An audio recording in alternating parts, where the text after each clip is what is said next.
Hello, I'm Sam Hugh. I'm a communications consultant who has created a social media campaign called Conversation with Women with ADHD to improve awareness of ADHD in women and to destigmatize ADHD. And today I have Nicole, who got in touch with me and said she wants to share her experience. So thank you so much for joining us, Nicole. Uh, Yeah, thanks for having me, Sam. This is wonderful.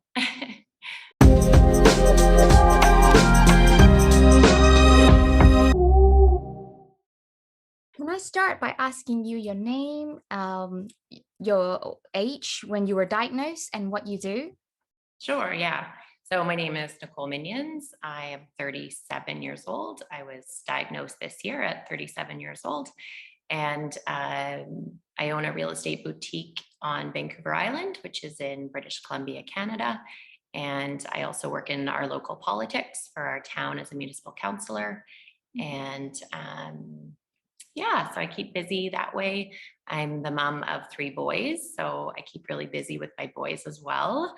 Um, and yeah, diagnosis has been like such a eye opener because I've always had a really busy life, and it's by choice, but it's always been a little bit challenging because I created this life that's very busy and have had this very, very busy brain. So yeah, I'm really in the early stages, just knowing what it is and what's going on for maybe 4 or 5 months. So Right. So you're changing saying, year for me.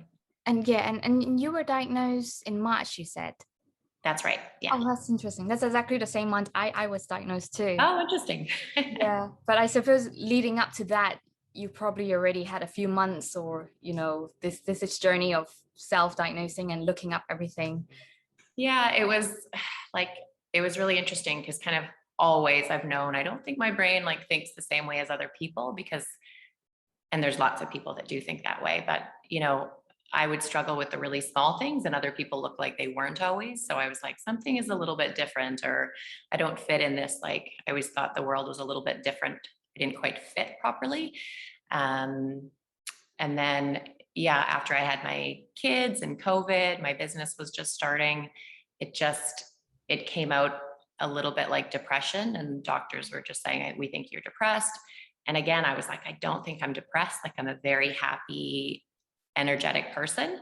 So it was just that journey of, it was a bit of like a tailspin for from August to March of where I would say the ADHD was getting a lot worse. So my impulse, the thoughts, it just kind of hit a point where I was able to discover what it was, which was great. But it was actually one of my best friends is a doctor, and she was the one that kind of recommended we look into that. And my worry is if a friend hadn't noticed that really could have just continued to be told to be depression, or you're just an anxious person, or and I knew it wasn't quite right. So I'm I'm really excited that I've had the diagnosis, but it also hasn't changed who I am or what struggles I have either.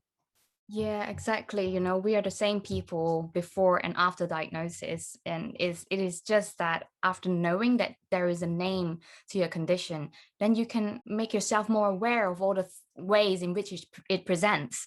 And, you can do something about it, right? Yeah, I found it gave myself a lot more grace, like whatever the part of it that gave me more like esteem issues or not feeling like I could like do things well enough but hide that. Now I'm very open. Like I think I've lost like 3 debit and credit cards in the last 10 days. Like it's just like I'm still doing the same things, but now I'm like laughing about it, or like I don't know, it's Yeah. that piece of it I've really let go. So it's very freeing, and yet there's still those moments of like just being the brain just being far too active for. Yeah, and you come across as someone who can do something, and like successful by the definition, that the society gives. And how do you feel, working with the sets of capabilities within you and having at the same time, some limitations that's caused by ADHD? Have you been able to maybe feel that you've been able to channel your strengths, towards creating, a venture that you're proud of and achieving a goal?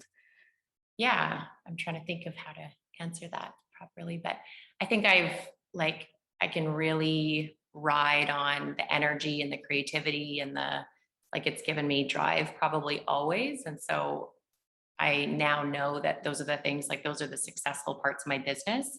And I'm really caring and empathetic and passionate, you know, all those things that I think ADHD probably has given me.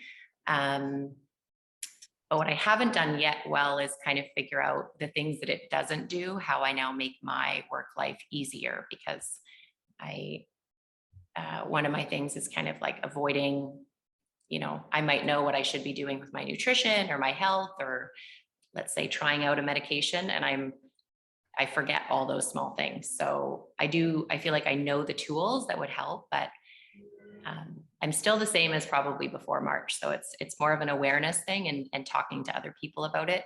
And I've learned tools, but I haven't been as good at implementing those tools, because that's just part of who I am. Is all things just like go out the window for me. Like people are like, you don't brush your teeth, you lose your debit card, like all those little things are just like, and every day it's the same thing. So I think in a year I'll be in a different place, and it'll be really interesting to look back and say, okay, it took time to implement and really, yeah.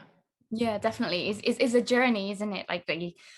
Like from the time when you're entertaining the idea that you have ADHD, you start this ADHD grief cycle, where you start to wonder what would have happened if you had been diagnosed earlier. And then now that you know, then you have this sense of empowerment that, going forward, there's a set of things you can do.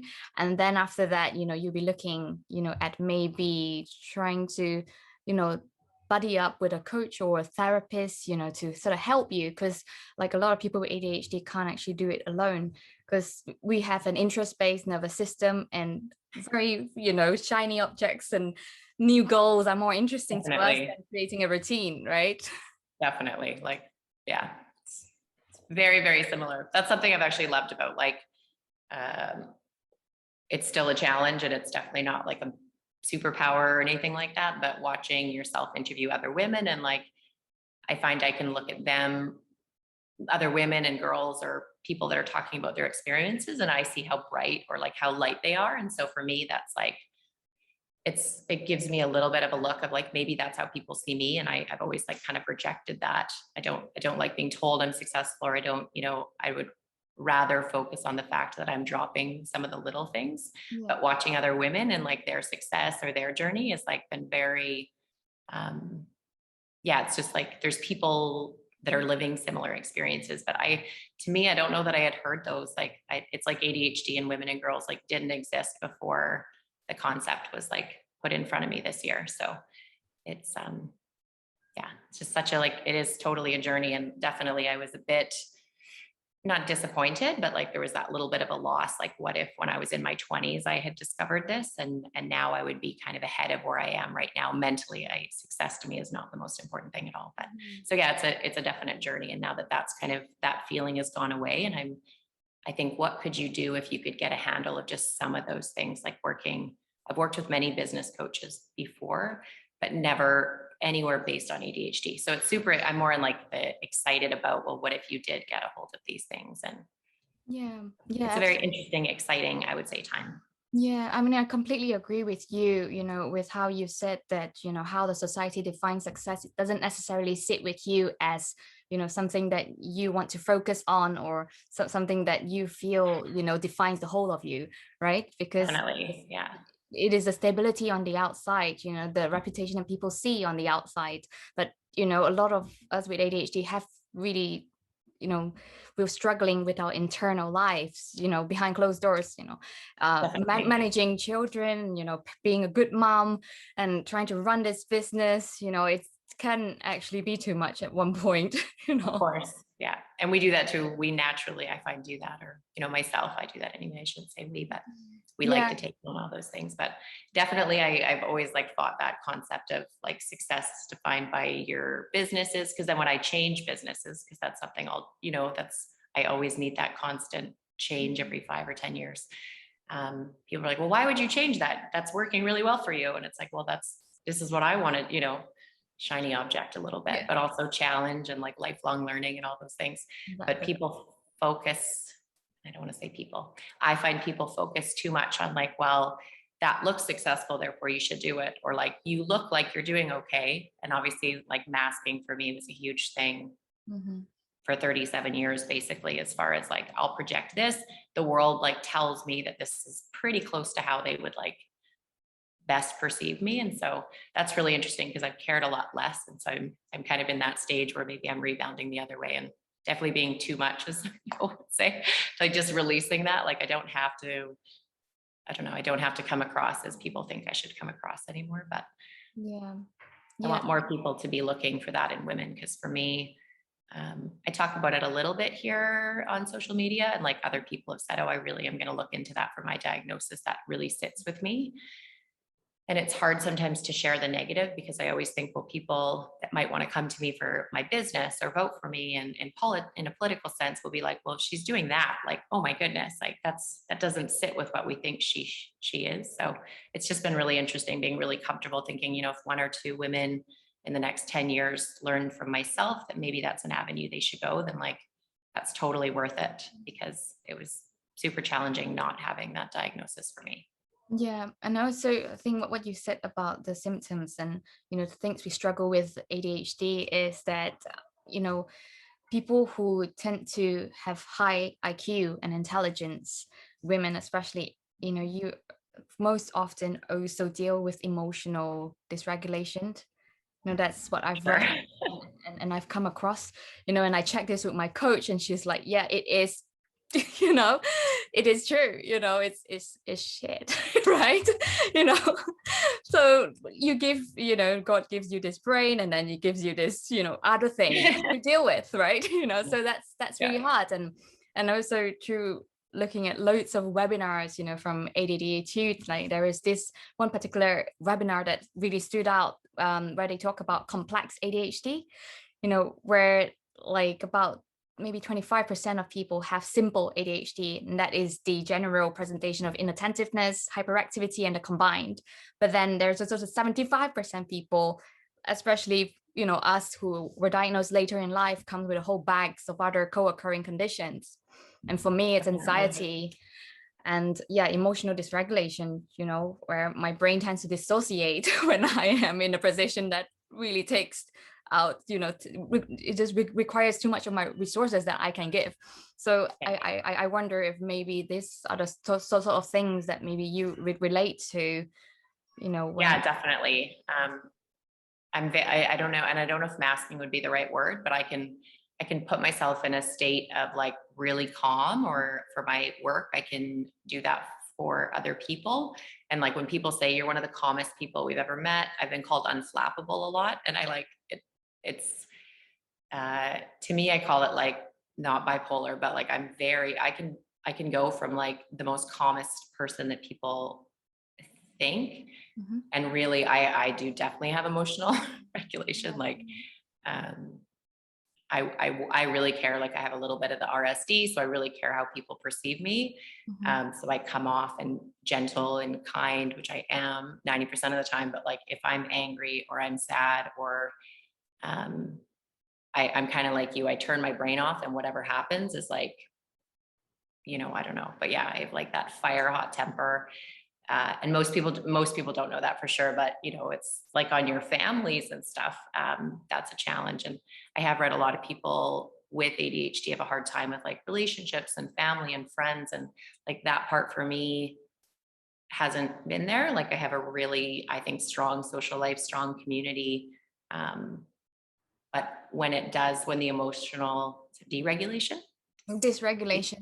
dysregulation, sorry. Yeah. I haven't looked into that a lot, but that like really sits with me. Like I'm calm until all of a sudden I just can't control whatever emotion it is. So it's it's maybe that like little bit of autism to me or something. There's just something where I don't handle Well, emotion or touch in those moments like at all. And it hasn't affected my ability to at least make connections, which has been good for me. But yeah. Well, the thing, is that maybe having lived with ADHD and the messaging that we've heard since we are young, we have this maybe unrealistic expectation of ourselves. When someone says, oh yeah, you're so calm and unflappable, and you feel this pressure to show that side to people, so as not to disappoint them. And what you say about being calm and unflappable, maybe because what you're doing is really intensely interesting to you, and you can hyper focus on something because Totally. I'm very focused on you right now. I'm like, I feel like this. Yeah, it's like, it's funny.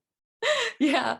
And And also at work, same thing. I feel very safe. Like I'm safe. I'm doing my job. I'm really confident that I know what I'm doing there. So it's maybe that's what it is, but it's just this like, I don't know.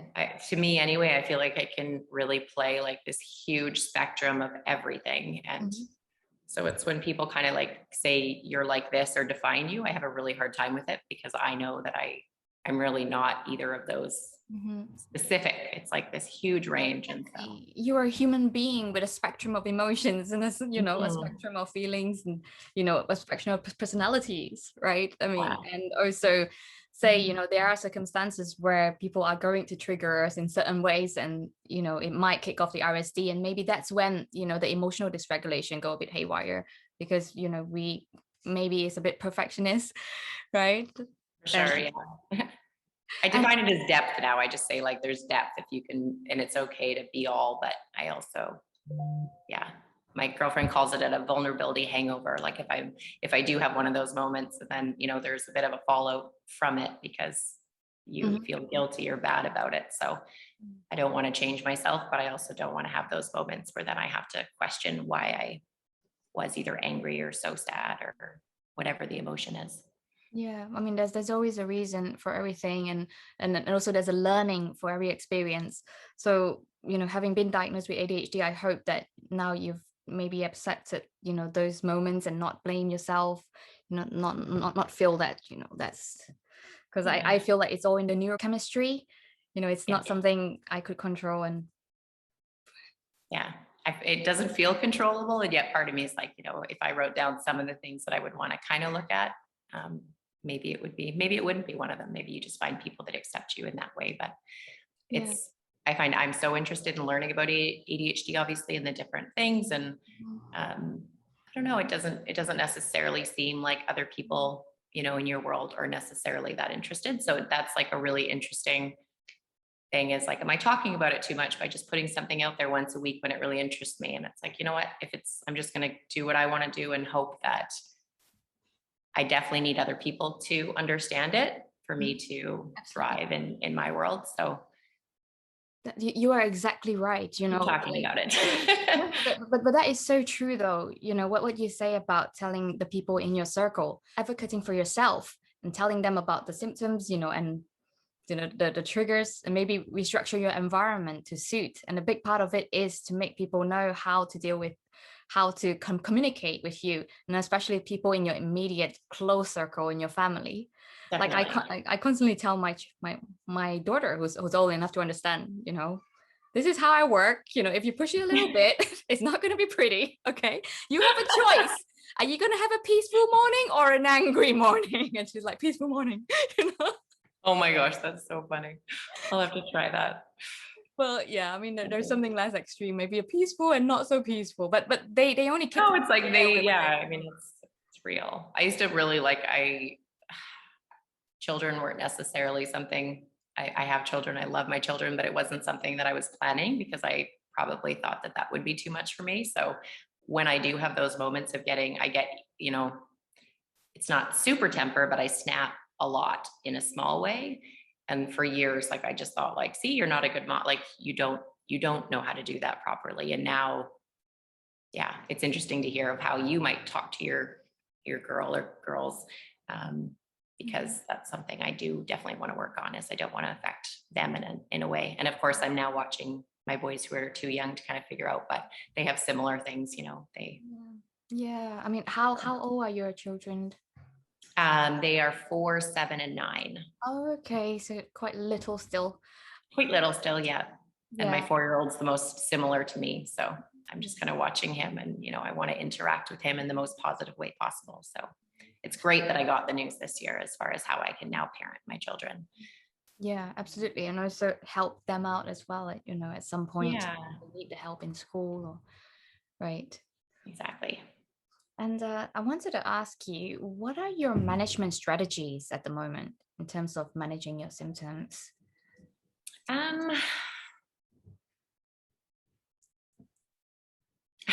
I'm not, I haven't changed that much, which is, I don't know if I'm in like the observer stage or what, but it's been basically from like March to now is like when I work like 60, 70 hours, because real estate in here in Canada, anyway, the spring is just super busy. I opened my new shop kind of in March, and my husband and I separated this year earlier in the year. So it's like, I'm still kind of in that just like go, go, go, figure out some things. I've tried a couple different medications, and for me, the inconsistency of how they worked was not helpful. So I really noticed some days I was like, wow, this really calms me down. And I'm like, cleaning has always been an issue for me. Like, I hate cleaning my car, my house, keep my desk clean now, which I'm proud of. Like, I'm not a clean person. And I joke with people because people are like, oh, you're superwoman. You must be able to like just have this super sparkly clean house, right? And my new rule is like, definitely, in my opinion, every woman with ADHD should have all the cleaning help possible, because I can do a lot of other things, but cleaning is just not something I can't focus long enough to do it. So yeah, like those things I've kind of come around to, just really small things like, what are the things that are bringing me down the most? And it's kind of those thoughts saying like, yes, you take care of yourself, you take care of your work, your children, but you know, you need help with some of that stuff that I just doesn't come naturally to me.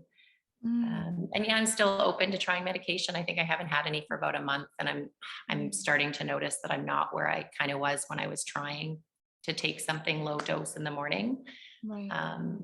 So I'm just kind of exploring medication, but I'm a pretty like natural person. And so my preference would be to try to work on my sleep, my exercise, and my diet. But I'm always really bad on those things during this time of year. So I think once I hopefully get into like July or August, as we're in now, my focus will shift.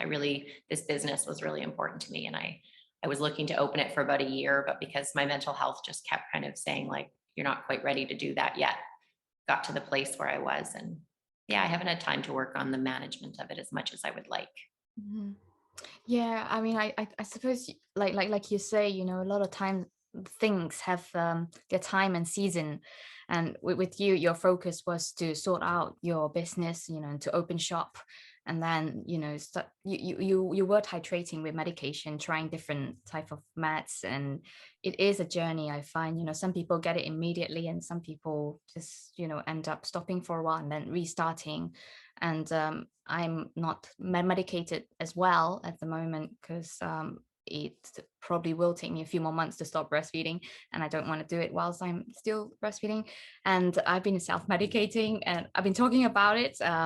Been self-medicating with matcha powder. Yeah, I just read that and I was like, interesting. Like I'm interested to try that, because I can taste foods and know right away if my body like really thrives on something or not. Like I know which foods those are for me. And I used to always get that while drinking matcha tea or, you know, smoothie or whatever. So I thought, oh, interesting. I wonder if that was, Yeah, I mean, what does it do? What does it do for you? Like the matcha? so yeah, I mean, I tried it months ago because I read that it helps anxiety, and my anxiety was through the roof, you know, having built something new and also juggling a few small children, and, you know, dealing with a household where I am expected to also play a part, you know, as a mother or cleaner or whatever, you know. So I was having, I was having a lot of anxiety, and then I drank it, and then I thought, did it really make an effect? I didn't really feel it. And then recently when it got bad again, I just thought, okay, let's try it again. And I think maybe it's to find the right doses for yourself. And for me, it's 1 teaspoon, you know, of matcha powder to sort of put in hot water and then make a oat latte with that. So matcha latte with oat milk. And that, I'm not kidding. Like I still feel it now. You know, it's 8:30 when I took it this morning, and Oh, wow. I feel it at 4 o'clock, and I don't know why. Maybe it's the additional, you know, sweets that I eat in between. But I Yeah. do feel it until at least 12 o'clock, and maybe I've taken the right dose, which is, you know, one You. teaspoon. And I read that, you know, children take 450 milligrams of this supplement that is within the matcha powder. It's called L-theanine. It's an amino Yeah, acid. I keep reading that that's something that should be magnesium and the L-theanine. There's quite a few things. So the theanine is an amino acid that helps to calm the brain down. And also it regulates the effects of caffeine, which is within the matcha powder. So the caffeine doesn't come out in a quick burst. It comes out like in a steady release throughout the day, which sound to me like, long release stimulant or something. Yeah. Yeah. But Yeah. It sounds cool. like a drug, but that's Because, okay. some people can drink coffee, and I think you drink coffee. So that is great, your form of self-medication. Yeah. But for Yeah. me, yeah, but Sure. for me, coffee makes me jittery. So I can't really drink it. Maybe it's too much or something. But yeah, but matcha was just right. And I've been taking it for like a few weeks now, and it's worked okay. Yeah. Well, I'll have to follow up with you if I don't get those exact two things together. So you take it with a pill as well, though? I don't have any pill. No, but not the L. You were saying the No, no. child pills. No, So that's in the powder. it's in the powder. Oh, So okay, so one thing. compound. Nice. But yeah, but recently I've gone a bit crazy with nutrition. So I'm looking at all the different things that we are deficient in, like magnesium and zinc. Yeah, so I'm an omega-3 and omega-6. So I've been purchasing a lot of supplements recently. Yeah, that's good though. I have really, really bad nutrition, but for some reason, like people have always said, like, I don't love exercise either. People are like, you're so healthy. And I'm like, I'm actually really not healthy, but like the only way that I can think that I stay like relatively healthy is like I move around so much and I use so much energy. And someone's like, you really think that's what it is? And I was like, I think my metabolism and I burn calories just by being like so energetic. Yeah. Well, But yeah. if I did eat, when I do eat healthy, it's like instantly I notice because, I can't eat fast food twice a day all the time and not feel that.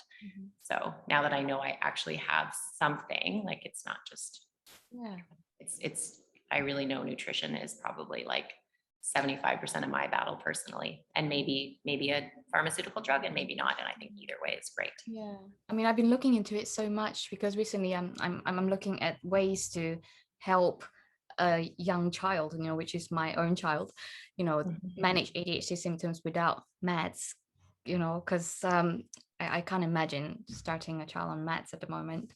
And so looking The into this side effects are hard, right? Like the side effects can be yeah, people mentally don't and really talk physically about it hard. enough, and it does help a lot of people, but then the effects hasn't been carefully, studied. So and there's talk that it can stunt growth, again, that there's something that hasn't been validated true and true. So Yeah, I I don't know anything about like child medications. I know. yeah. So exactly, but actually reading up on all the strategies also made me think, yeah, this can apply to for grown-ups as well, but as Definitely. There's yeah, so much information for children out there. I was going to start a campaign jokingly, like I kept reading, like my son has ADHD, my brother has ADHD. So I was telling my brother, I'm like, why can't you start a thing like my sister and my mom? Like, like just, I don't know. It seems very male and also very child. Like you obviously hear of ADHD in children all the time. It's like, yeah, but my daughter, my sister, my mom, like I just want that like female attachment in your family, but it's still very much more commonly talked about children and so much more boys.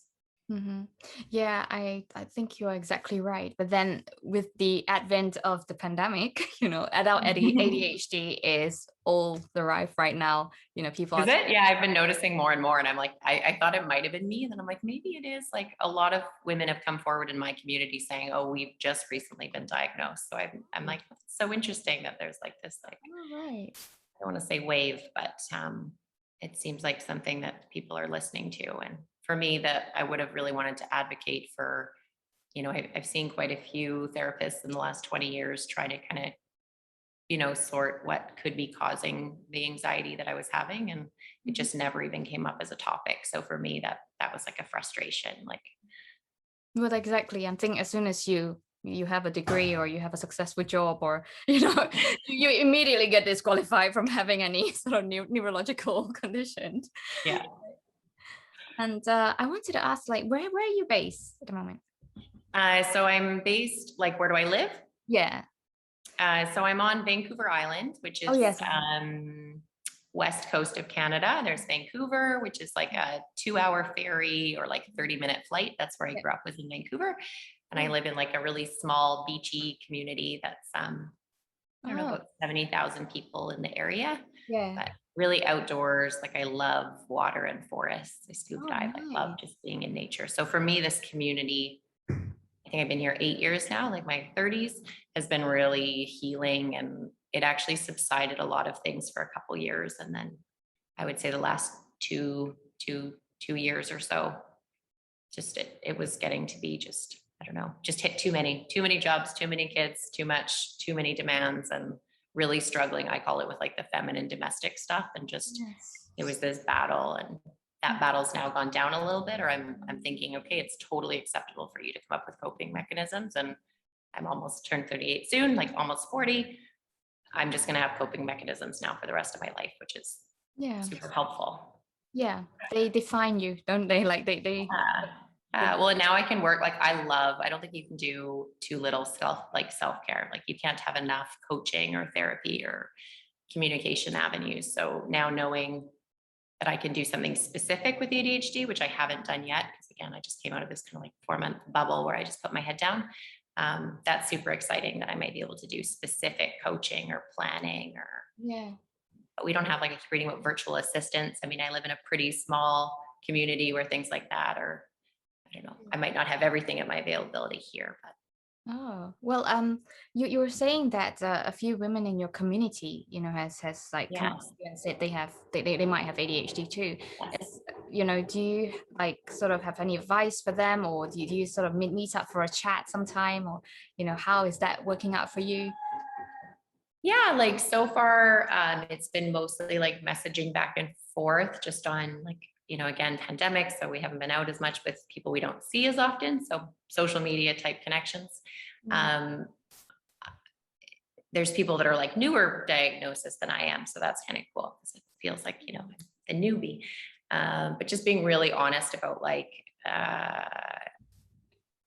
the struggle side of it, because like I'm not in a position right now to talk about, like, I recognize how wonderful it has been in certain aspects of my life, but I'm just trying to be really vulnerable with those people and share, like, the medication side is really challenging. And I don't think you could not take meds personally. I'm a very I have to try stuff. I have to see stuff. So that's not necessarily an easy stage. So just being really vulnerable about that.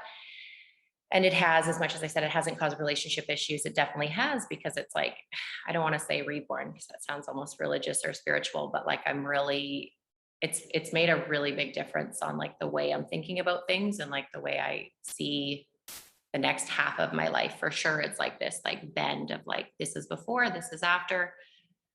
So just trying to like share those things with people that think they might be diagnosed, and they say, well, how were you diagnosed? And like, the truth is, like, I went to 2 doctors. I was already with a psychologist. So we explored it because of what the doctors had said.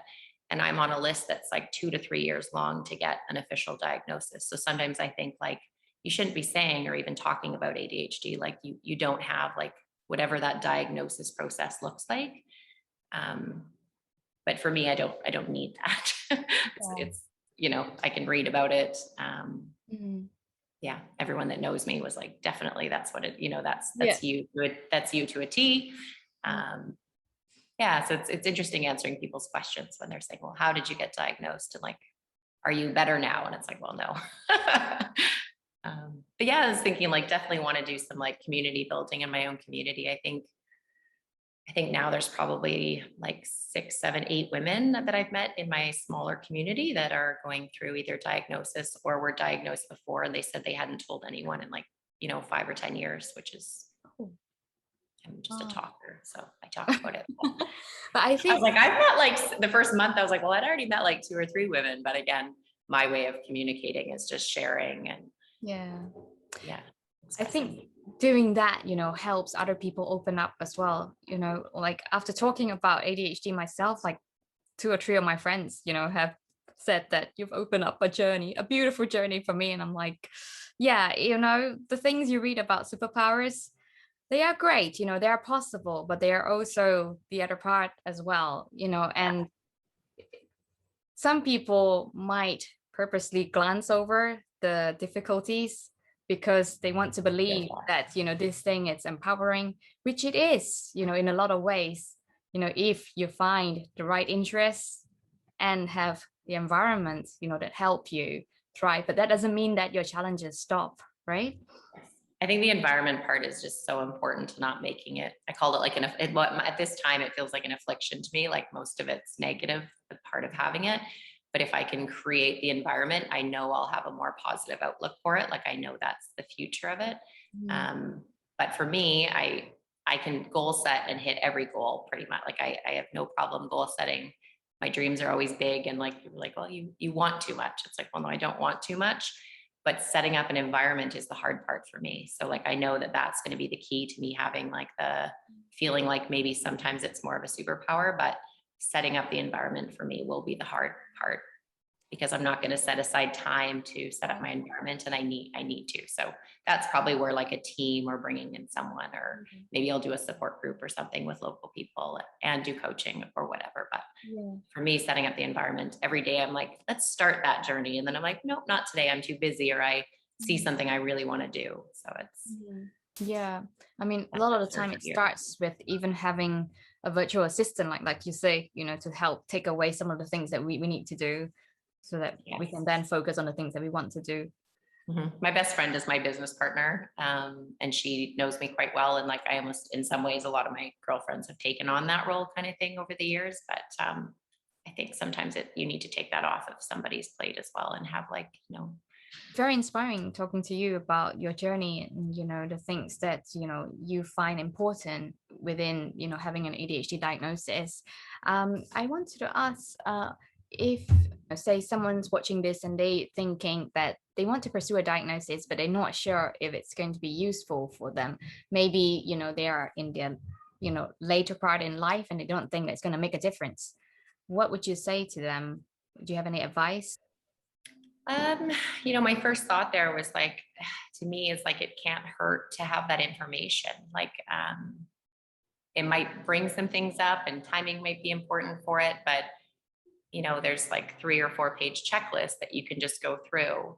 And ironically, my husband and I had taken it 4 or 5 years ago for someone else, not myself. And like, I rated high on every single one, and they got diagnosed with ADHD, and like, it didn't even click then. So like, I guess I wasn't prepared, or I didn't realize that, I don't know, it's just something I wasn't ready for there, because that was a pretty clear indicator 2 or 3 years ago when I was helping somebody. I thought, oh, this is not sounding good. These are all my things. But you know, you can decide to go on meds or not meds. You can, but if you don't at least explore that avenue, I think my life would look very differently without having decided to just fully accept that. And to get that diagnosis, I mean, like I said, I took a little bit of a tailspin, and like I had to make some pretty big mistakes, and like, yeah, so like that part of it's not easy, but for me, knowing it, whether I decide to go on meds or share or not share, it's just like, so it was such a relief for me. So I don't know that most people, I don't know how you'd have ADHD and just feel totally great about it, not have the low self-esteem. You know, I could have everything perfect, and my esteem used to be a lot, like, was just always in this lower state. So I would hope that someone would, personal choice and personal journey, but it's just information to have. You don't have to change anything. You don't have to share anything. And I wish it was more mainstream in the medical practice. I wish that like, it wasn't just a friend looking out for me that said like, this is, I think, what we need to look at. So the more people that are open to exploring it, I guess maybe the more funding or the more awareness. So that's personal choice, but what can it hurt really? Yeah. Personally, I think this is the neurodiversity revolution, you know, like you understand how your brain works, you know, in order to make the most of the life that you have only, you know, once to live, right? Yeah. And it confirms a lot of things. Like I always think like, you know, I don't know, you're smart, you're creative, but you're also this. And it's like, well, that diagnosis really just says like, oh, that's like a typical personality of that. And, you know, feeling like I can't make my decisions sometimes when I'm doing something, like that impulse that's just like, throw caution to the wind. I may be able to control that. And I may just say like, that's part of who you are, that you, when you want to do something and it means it could be exciting or adventurous or creative, you're also going to have a harder time not doing something when you want to do it. So yeah. Self-awareness. And I had a lot of self-awareness, but actually nowhere near as much as I guess I needed, because I didn't have the big piece. Yeah, yeah. And now you do, and as I you say, do. And I'm so hard on myself for not doing anything about it yet. But like I said, it's just, there'll be the right time to set up that environment. And I yeah, don't think I'll drop it once I kind of find those super helpful. yeah. And then I think everything you do will lead you to the next thing, of what you need to do, And when you have ADHD, you tend to, follow what you like to do first, and then eventually you will get there when you're ready, right? Definitely. Yeah. Thank you so much, Nicole. It's really nice to speak to you today, and thanks for your time, and your insights and your beautiful, sharing of your journey. Really appreciate Thank it. you. I was so excited when you said we could speak, just because I've been watching you. So it's kind of like, it's very cool to be on different sides of the world, but similar Yeah, experiences. So yeah, yeah. good And luck with your changes going on. And thank you. Yeah, it's going to be thank you. crazy, but I'll be all right.